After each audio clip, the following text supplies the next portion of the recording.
Assalamualaikum warahmatullahi wabarakatuh. A'udzu billahi minasyaitonir rajim. Bismillahirrahmanirrahim. Alhamdulillahi rabbil alamin wassalatu wassalamu ala asyrafil anbiya'i wal mursalin sayyidina Muhammadin wa ala alihi wa sahbihi ajma'in. Subhanaka la ilma lana illa ma 'allamtana innaka antal alimul hakim. Wa la hawla wa la quwwata illa billahil aliyyil azim.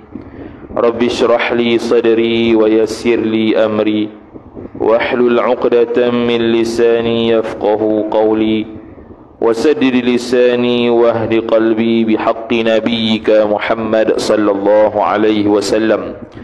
Allahumma aghnina bil ilmi wa zayyinna bil hilmi wa akrimna bit taqwa wa jammilna bil afiyah.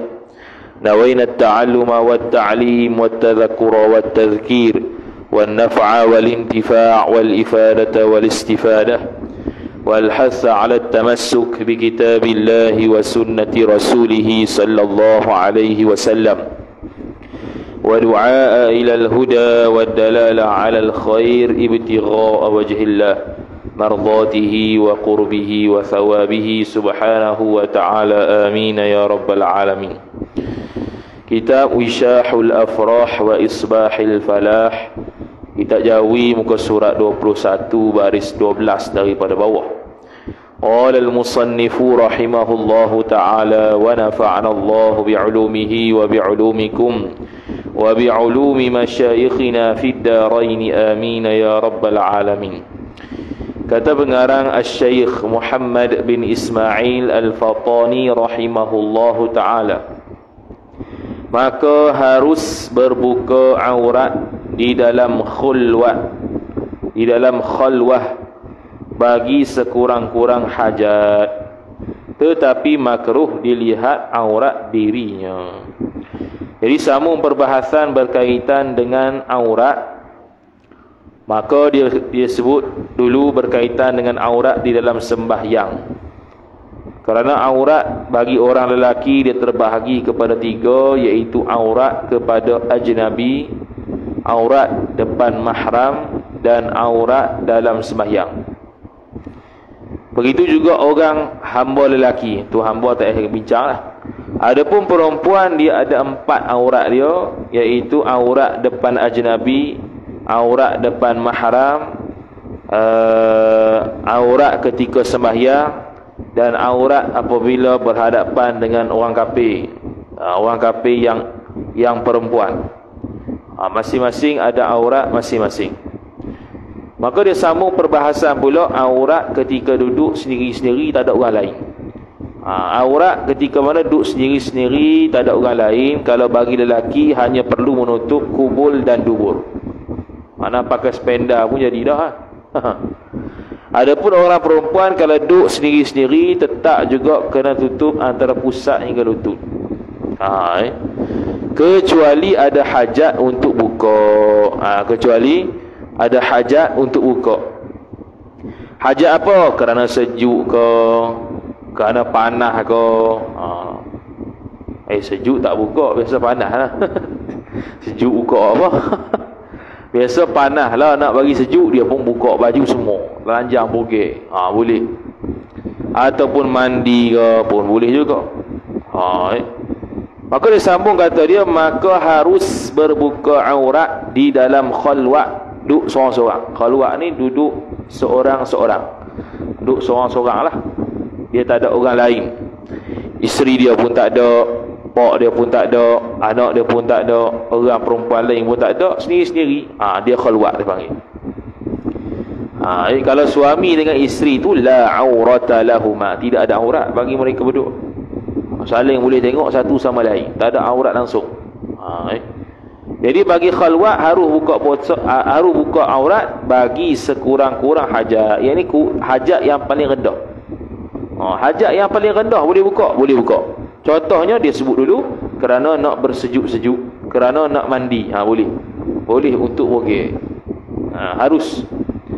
Tetapi walaupun boleh, makruh melihat aurat diri seorang. Aurat apa? Aurat bawah tu dah. Tengok kemaluan sendiri, hukum dia makruh. Tengok kemaluan isteri, hukum dia makruh jika tidak ada hajat. Tengok kemaluan dalam isteri, makruh jiddan. Makruh bersangatan. Hak tu kalau tidak ada hajat. Bila yang makruh tu jika tiada kerana hajat. Makna kalau ada hajat juga tengok, bolehlah. Nak berubat ke, sapu ubat ke, boleh. Itu aurat kalau duduk seorang-seorang. Bermula aurat laki-laki itu antara pusat dan lutut pada sembahyang. Dalam sembahyang, aurat yang paling kurang pusat hingga lutut. Okey, pusat dengan lutut tu sendiri aurat ataupun tidak? Jawapannya bukan aurat. Pusat tu sendiri, lutut tu sendiri bukan aurat, tapi wajib tutup. Mana dia tu bukan aurat tapi wajib tutup?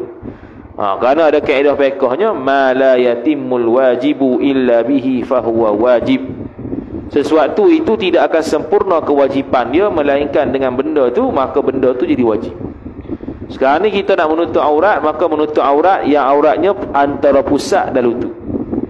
Jadi kesempurnaan menutup aurat antara pusat dan lutut tidak akan tercapai melainkan dengan menutup pusat dan lutut, maka penutup pusat dan lutut jadi wajib.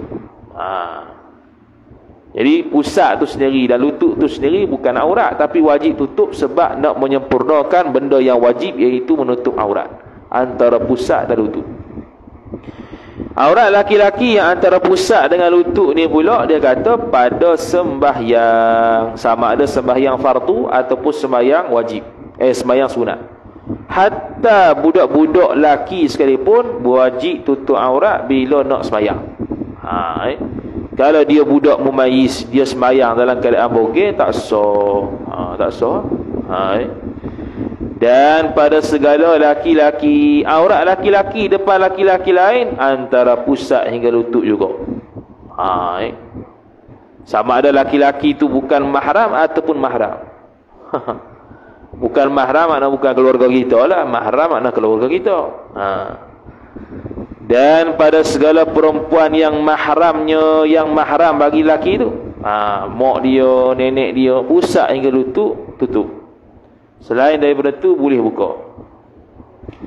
Adapun auratnya aurat laki-laki pada perempuan yang helak, pada perempuan yang ajnabiyah, dia panggil perempuan yang bukan mahram lah, maka aurat dia sekalian badannya, sekalian badan seorang.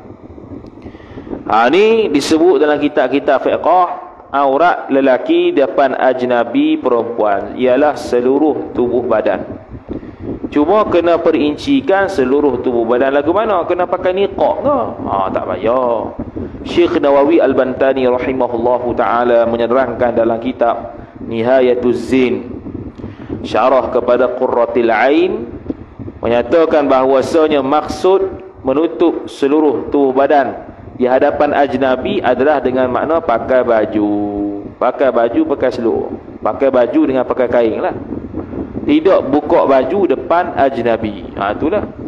Jadi kalau buka baju di hadapan ajnabi, maka kita tidak menutup seluruh tubuh badan kita. Jadi menutup dalam kitab Hasyiah Al-Bijirmi 'ala al-Iqna' sebut haram orang lelaki buka baju depan orang ajnabi. Kemudian disebut oleh Syekh Nawawi Al-Bantani, tidak perlu bila kata aurat tu seluruh tubuh di hadapan ajnabi perempuan, tidak perlu sampai menutup muka. Tidak ada seorang sahabat Nabi SAW pun yang buat benda tersebut. Tidak. Tutup muka sampai depan perempuan, tak ada. Sahabat Nabi tak pernah buat begitu.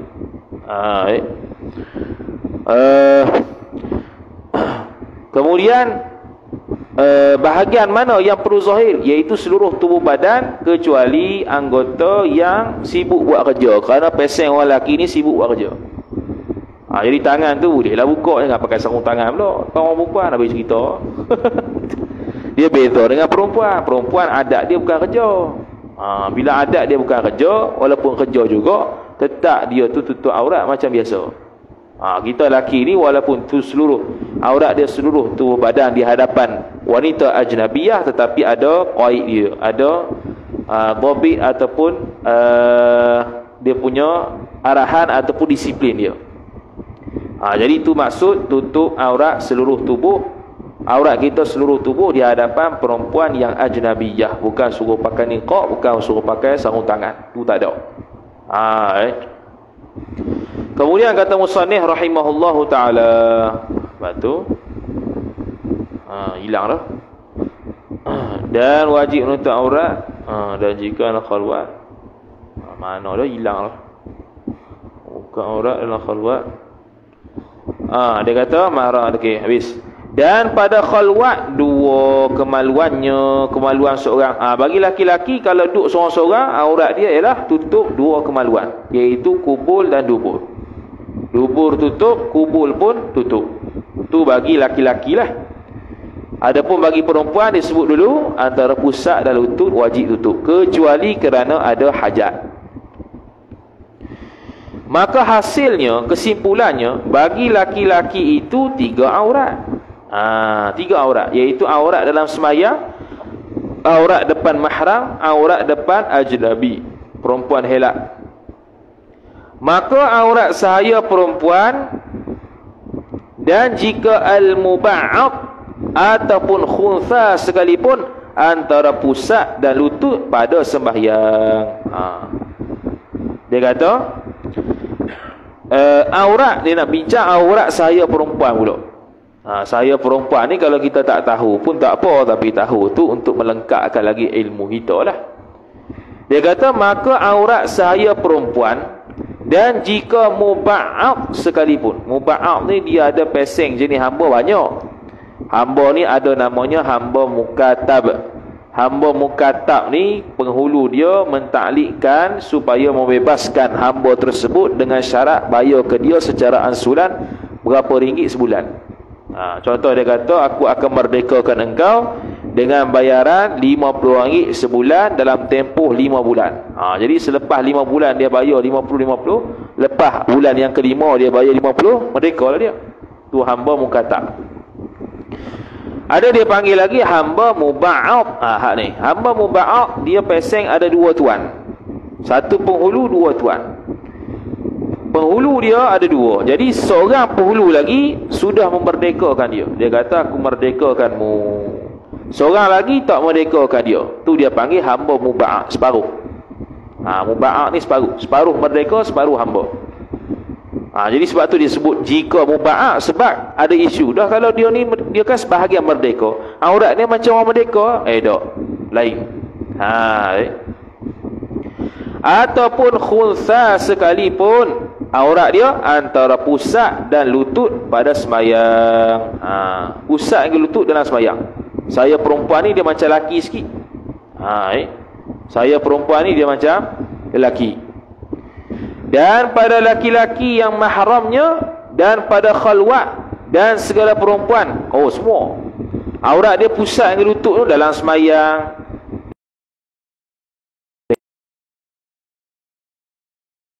Dengan segala perempuan, sama ada mahram ataupun tidak mahram, semuanya pusat hingga lutut kalau hamba sahaya perempuan. Mudah baik. Jadi hamba saya perempuan tak ada dah. Sekarang ni sistem hamba habis dah, semua merdeka berlaku. Adapun auratnya pada laki-laki yang helak, auratnya aurat hamba wan perempuan.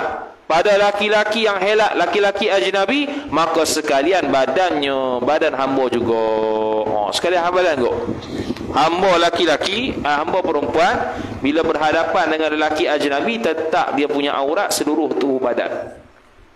Kecuali kalau dia jadi tuan dia lah. Jadi tuan dia seolah-olah macam jadi isteri dia. Zaman dulu hamba boleh bersetubuh dengan tuan dia. Kalau dia tidak mampu untuk berkahwin. Sekarang tak ada dah hamba, tak dapat tidak, mesti berkahwin. Tu Maka hasilnya, kesimpulannya, bagi sahaya perempuan itu dua aurat jua, iaitu aurat di hadapan lelaki ajnabi dengan aurat selain daripada lelaki ajnabi. Di hadapan lelaki ajnabi seluruh tubuh badan, di hadapan selain daripada lelaki ajnabi antara pusat hingga lutut sahaja.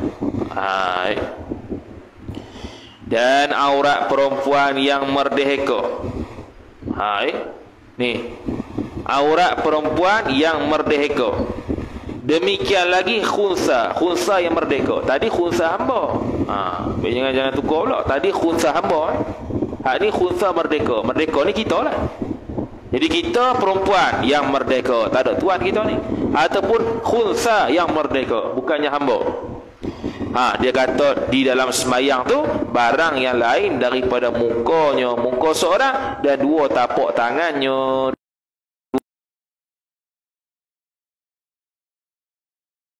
tapak tangan hingga pergelangan keduanya, kedua tangan. Aurat perempuan dalam semayang. Dan begitu juga khunsa merdeka. Jadi wajib tutup seluruh tubuh badan kecuali muka dan tapak tangan sahaja. Tapak tangan pula sama ada zahir dan batin. Hak ni dia panggil batin tapak tangan. Hak ni dia panggil zahir tapak tangan. Sampai ke pergelangan. Pergelangan ni inilah dia panggil tulang kung. Ini dia panggil tulang kung. Sampai sini. Wajib tutup sampai sini dalam sembahyang. Terbuka tidak sah. Kaki wajib tutup. Pak wajib pakai stocking. Kalau dia pakai telekung tu, kalau dia sujud kau rokok kau tak nampak tapak kaki dia, sah.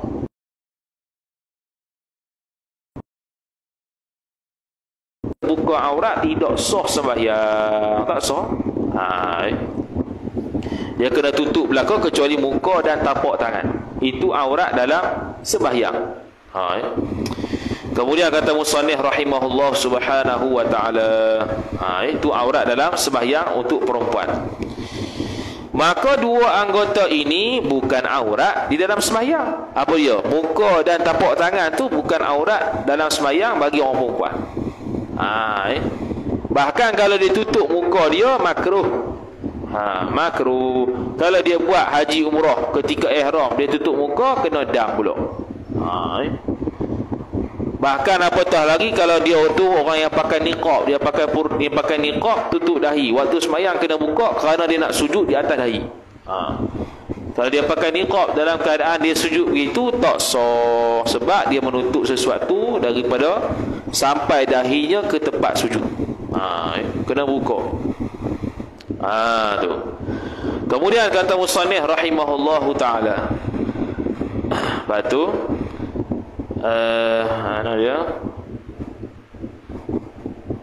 dan yang lain daripada dua ini, lain daripada muka dan tapak tangan, sekalian daripada lain berdua ni tu, aurat perempuan dalam sembahyang, hingga rambutnya, rambut perempuan, dan batin tapak kakinya, tapak kaki perempuan. Kaki kena tutup waktu sembahyang. Tak tutup, terbuka, tak sah. Tu begitu juga rambut dia. Rambut kena tutup juga. Sehelai pun tak boleh keluar. Tu aurat dia. Jadi seluruh tubuh badan wajib tutup ketika sembahyang kecuali muka dan kedua tapak tangan sahaja. Rambut wajib tutup, batin tapak kaki wajib tutup. Apatah lagi zahir tapak kaki. Batin tapak kaki tu ialah tempat kita pijak tanah tu, nak tu batin. Hak yang tak kena tempat pijak tanah tu zahir tapak kaki.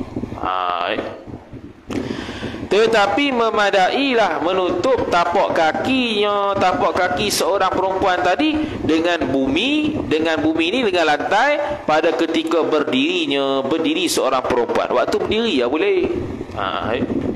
Waktu dia sujud, bila dia angkat kaki dia tu, kalau nampak kaki tidak sah.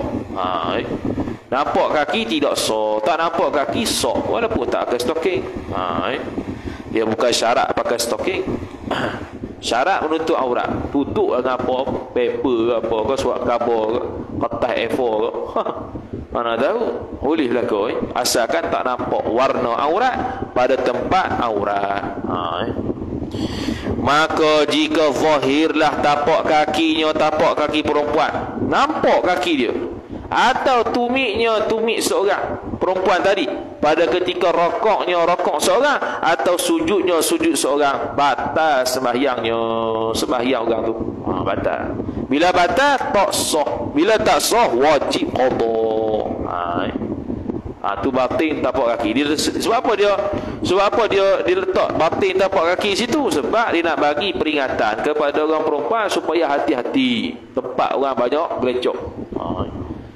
Dah batal, batal kotor habis kita tu ya. Tu. Adapun auratnya, aurat perempuan di luar sembahyang. Luar sembahyang pula. Maka sekalian badan, sebelum tu. Jadi kita wajib menutup aurat dalam sembahyang dari sudut nisbah warna aurat sahaja. Adapun bentuk tubuh tak wajib, tetapi kalau dia sembahyang di hadapan adanya ajnabi, wajib juga tutup tubuh badan. Bentuk tubuh badan tu wajib. Kalau tak sembahyang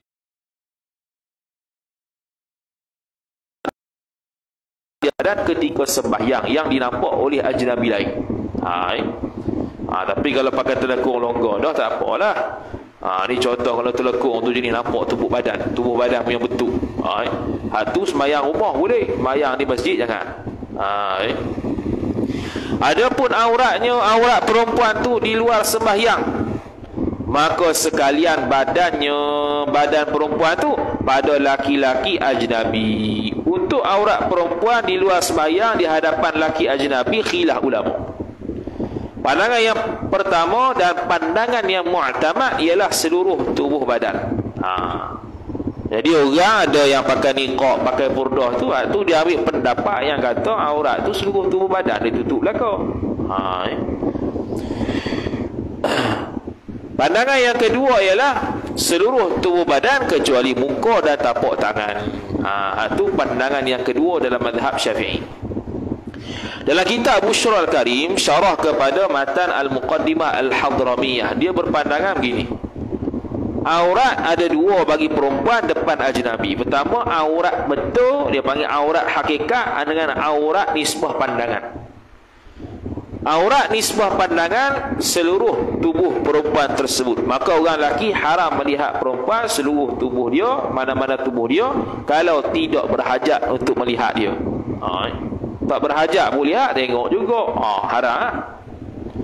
Nisbah aurat hakikat, hakikat aurat perempuan depan ajnabi tetap seluruh tubuh kecuali muka dan tapak tangan. Tu dalam kitab Bushrul Karim. Cuma kitab-kitab lain dalam kitab Hasyiah Asyirwani ala Tuhfah dan sebagainya, dia kata pandangan mu'tamad seluruh tubuh badan. Pandangan kedua kecuali muka dan tapak tangan.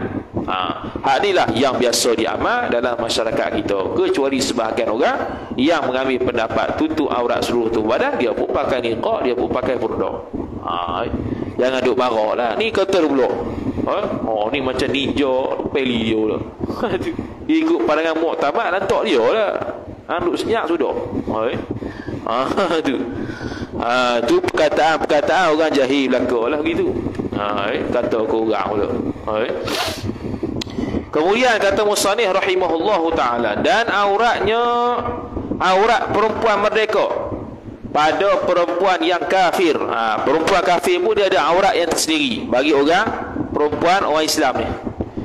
Maka yang lain daripada barang yang ni anggota yang zahir pada ketika berkhidmat perempuan. Berkhidmat dia apa dia? Buat kerja.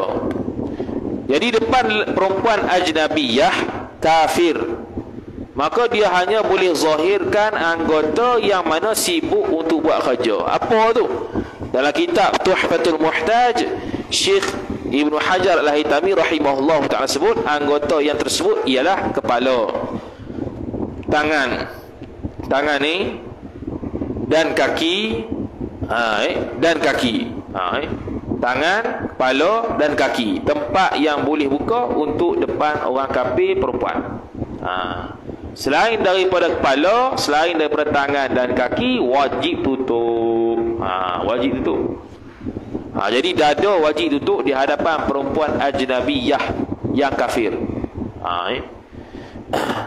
Beza dengan yang mahram ataupun yang mahram lah. Kalau yang mahram pusat hingga lutut, tapi tak usahlah tutup pusat hingga lutut yo. Nak kata hak tu qada hak wajib. Koyok dah kita. Kemudian dan auratnya aurat perempuan merdeka di dalam khalwat. Banyak aurat perempuan ni. Di dalam khalwat duduk seorang-seorang. Dan perempuan yang muslim, perempuan orang Islam. Dan laki-laki yang mahramnya ialah antara pusat dan lutut. Tu aurat perempuan yang merdeka di hadapan lelaki yang mahram, di hadapan perempuan yang Islam ketika duduk seorang-seorang, iaitu antara pusat hingga lutut. Seperti aurat laki-laki di dalam sembahyang. Di dalam sembahyangnya, di dalam sembahyang laki-laki. Sebiji macam orang laki sembahyang, aurat dia pusat hingga lutut. Dia pun pusat hingga lutut di hadapan lelaki mahram, di hadapan perempuan Islam ketika duduk seorang-seorang. Dia faham habis bapak dinding. Padahal dia nak berkaitan dengan aurat dalam sembahyang saja, tapi dia sebut habis aurat-aurat yang berkaitan ketika dalam kehidupan seorang perempuan. Kesimpulannya dia kata inilah 4 aurat bagi perempuan, yakni perempuan merdeka. Bukan perempuan saya lain. Habis, selesai. Itu syarat yang keberapa tak tahu tu? Syarat menutup aurat dalam sembahyang. Kalau tidak mencukupi syarat tersebut, dalam keadaan sengaja dia tidak menutup aurat, batal sembahyang dia, tidak sah. Tapi kalau dia tu wajib sembahyang, cuma tidak ada kain untuk menutup aurat, tidak mampu untuk menutup aurat, maka sembahyang dalam keadaan bogil. Kalau tak ada pakaian lah. Kalau tak ada pakaian langsung, kita cerita itu minggu lepas, sembahyang orang yang telanjang. Kalau tak ada pakaian langsung, ataupun ada pakaian tapi semua kena najis dan tak boleh nak basuh, ataupun dia dikurung di bawah tanah di tempat najis dan tidak boleh dia sembahyang, melainkan kena hamparkan baju dia di tempat najis tersebut untuk dia sembahyang, maka waktu tu dia boleh sembahyang dalam keadaan telanjang dan tidak perlu ulang semula sembahyang. Adapun dia mampu tutup aurat, dia mampu tutup aurat tapi tidak mampu ketika itu kerana dicolek orang, contoh. Ataupun dalam keadaan sakit ke lagu mana, kau tak ada orang yang tolong betul dia. Dia tak nak gerak, maka dia sembahyang qadar kemampuan dia. Dia qadar sembahyang wajib juga, wajib sembahyang qadar kemampuan dia ketika itu, dan kalau sembuh maka perlu ulang semula sembahyang tersebut. Cuma ketika itu wajib juga sembahyang. Kewajipan sembahyang sangat besar dalam Islam kita dia. Jadi tidak boleh untuk buat berlebih kurang. Dan disyaratkan pula mengetahui dengan kaifiat sembahyang. Wajib juga untuk sahkan sembahyang ni kena tahu pula cara-cara sembahyang. Macam mana cara sembahyang tu?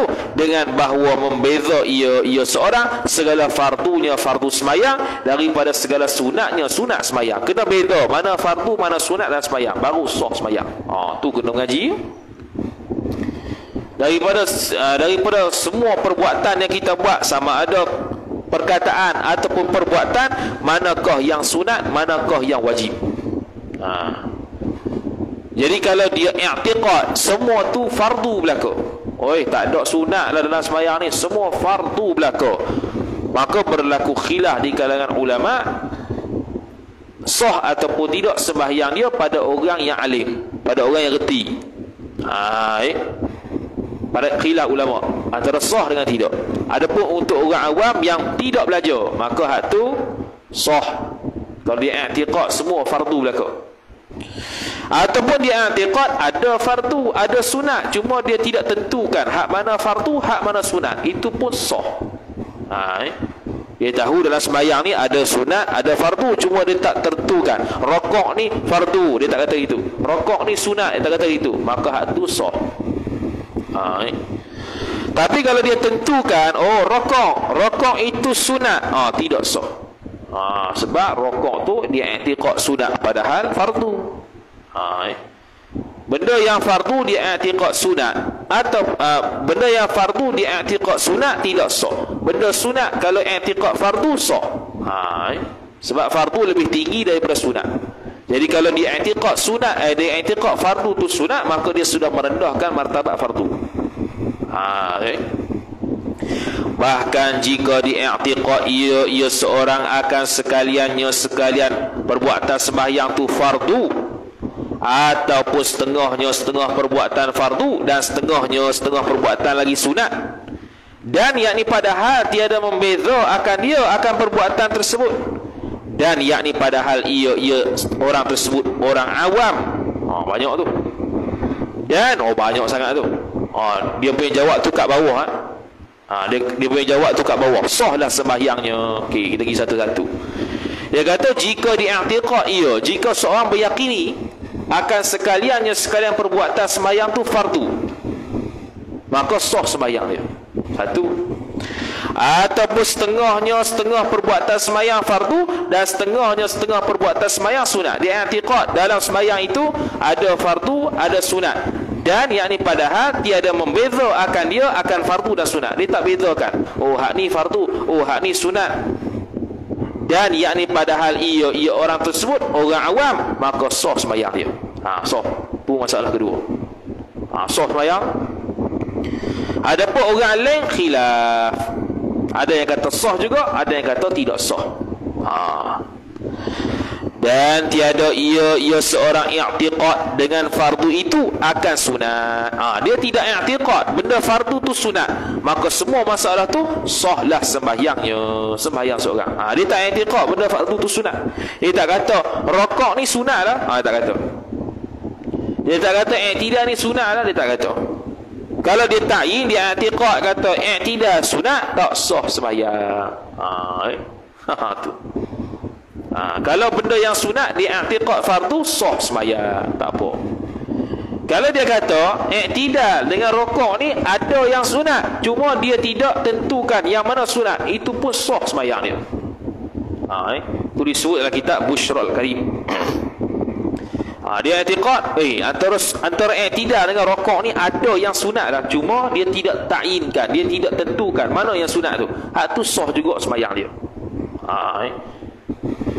Dan disyaratkan pula bahawa sembahyang ia seorang atas tempat yang suci. Ni syarat yang lain pula. Mestilah dia sembahyang atas tempat yang suci. Suci daripada najis mukhaffafah, najis mutawassitah, najis mughalladhah. Tiga ni kena suci. Tempat dia sembahyang. Kalau najis tu najis mughalladhah atau mukhaffafah atau mutawassitah di depan dia pun lapik dengan sejadah, sembahyang atas tu tak ada masalah. Sebab dia punya anggota dan pakaiannya tidak menyentuh najis tersebut dengan sebab ada lapis sejadah. Dan jika dengan zon sekalipun, zon ni berat sangka, walaupun berat sangka kata tempat ni suci, suci lah lesat. Kalau syak tak syak tak kira. Syak lah ada najis ke tak, tak ada najis. Tu ya. La naslubu tahuriyata bisyak. Para ulama fiqh tidak menafikan kesucian sesuatu dengan sebab syak. Najis gedok tak najis. Tu main was-was najis gedok tak najis. Payah payah apa? Najis gedok tak najis. Batal gedok wudu tak batal. Wudu kedok tak wudu lagi. Tu mudah buat susah apa. Najis kedok air tak najis. Najis kedok tak najis.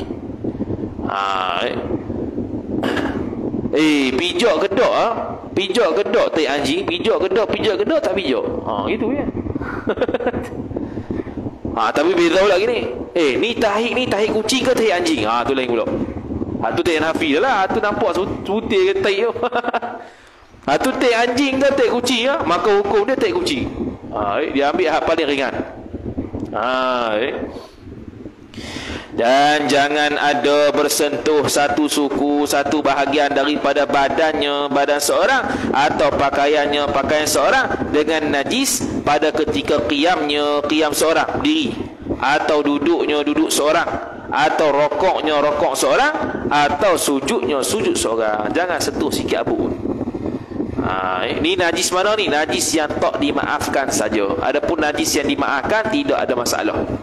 Najis yang dimaafkan tak wajib basuh. Yang wajib basuh najis yang tidak dimaafkan saja. Bila najis yang tak dimaafkan saja wajib dibasuh, bila ada di pakaian wajib basuh. Jangan sembahyang gitu saja. Dan disyaratkan pula mengetahui dengan masuk waktu. Syarat seterusnya untuk sembahyang ialah tahu masuk waktu, sama ada dengan yakin ataupun zon. Kalau dia tak yakin masuk waktu, dia pergi sembahyang juga, kemudian dia cek waktu, sungguhlah sembahyang aku ni dalam waktu, hak tu tidak sah, sebab dia sembahyang dalam keadaan syak masuk waktu. Dia kena yakin masuk waktu ataupun zon masuk waktu. Dengan masuk waktu atau zon masuk waktu dengan ijtihad.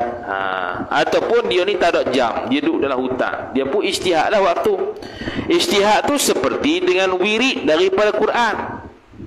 Biasa ijtihad ni, kalau kita hak biasa-biasa ni tak duduk dalam hutan ni, ijtihad ni bila berlaku? Bila zaman Dajjal. Zaman Dajjal 40 hari mari. Hari yang pertama seperti setahun.